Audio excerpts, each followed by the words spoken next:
Hello, everybody. I'm Ben Mankiewicz. Welcome to TCM. In To Have and Have Not in 1944, Humphrey Bogart was teamed for the first time with the woman who would become his wife, Lauren Bacall.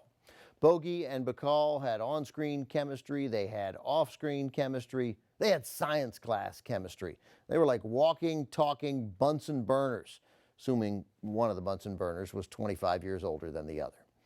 Following To Have and Have Not, Bogart and Bacall were quickly re-teamed to make a second movie together. That's our next film. It's from 1946, The Big Sleep. Bogart stars as Detective Philip Marlowe. When he's hired by a rich old man to keep an eye on his daughter, Bogart quickly finds himself in a cesspool of blackmail and murder.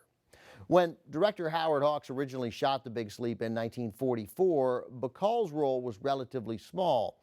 But then Bogart and Bacall's off-screen relationship became big news.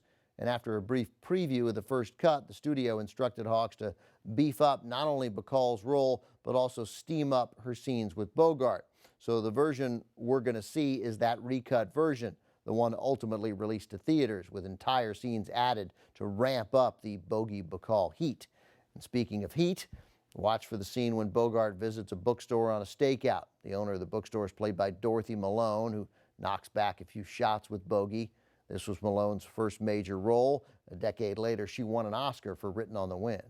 From 1946, also featuring Martha Vickers and Regis Toomey. Here are Bogey and Bacall in The Big Sleep.